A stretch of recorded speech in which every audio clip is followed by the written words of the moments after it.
What if Kratos' next war isn't waged in the snow-covered realms of the Norse gods, but under the scorching sun of a land ruled by pharaohs, protected by ancient magic, and watched by gods who have existed since the dawn of creation itself? Because today, we dive deep into the clues, both obvious and hidden, that suggest the future of the God of War series may lead us into the heart of Egyptian mythology. And trust me, if this theory is right, Kratos hasn't seen anything yet. Welcome back to MythMode, your home for deep dive lore, mythology breakdowns, and game theory analysis across the worlds of God of War and other myth-heavy universes.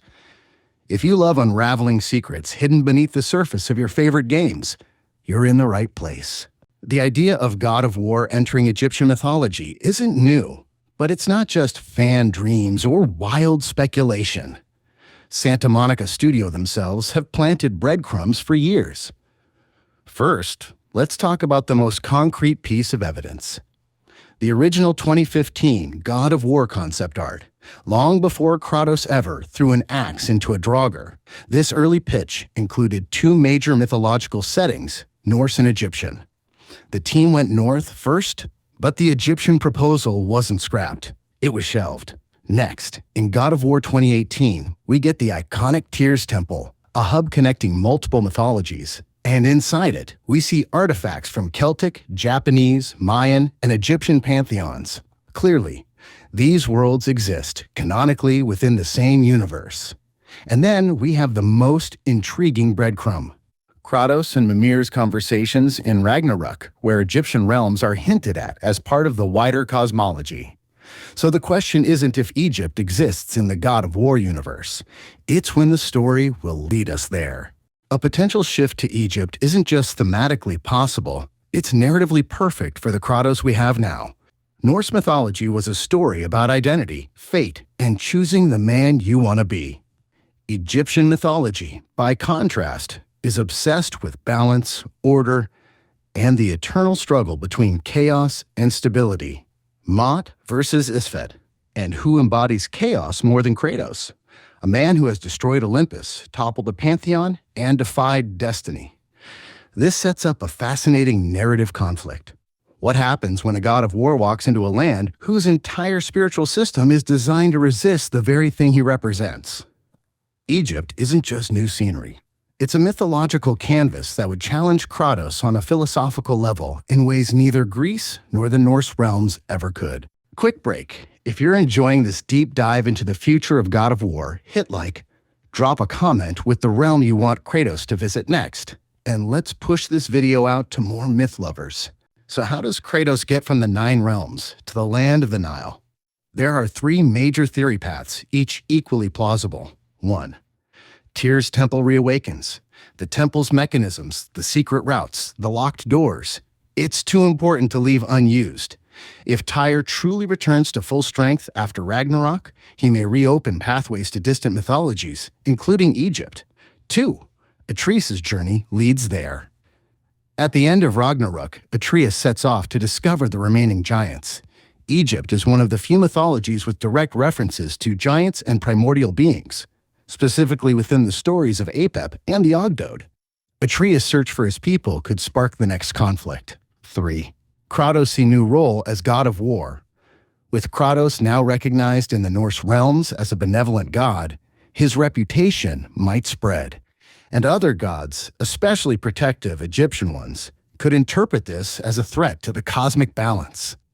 Imagine Ra or Horus sending emissaries to assess the danger Kratos represents. Any of these pathways gracefully transition the franchise, and all of them align with existing lore. Let's talk adversaries, because the Egyptian pantheon isn't just huge, it's politically complex. 1. Ra, the sun god.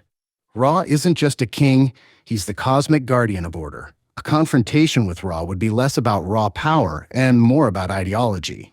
Ra represents Ma'at, the universal law. Kratos is a disruption to that law simply by existing. 2. Osiris, god of the dead. Osiris rules the afterlife and judges souls with the scales of truth. Imagine a scene where Kratos' soul is weighed. That alone would be one of the most powerful moments in the entire franchise. 3. Anubis, guardian of the afterlife. Not necessarily an antagonist, Anubis is complex and often compassionate. He could serve as a guide, much like Mimir, but with his own mysterious motives. 4.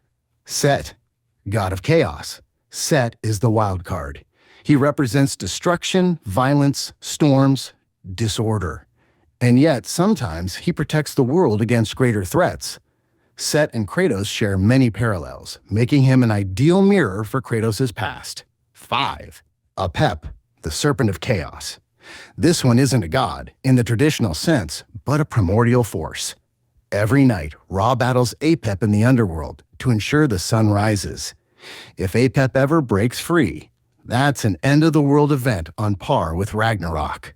A shift to Egypt isn't just external conflict. It offers deep personal stakes. Here's what Kratos would face. 1. The judgment of the heart. The Egyptian afterlife revolves around the weighing of the heart. Kratos has spent years confronting his past sins, but what happens when those sins are literally measured? 2. A new father-child dynamic.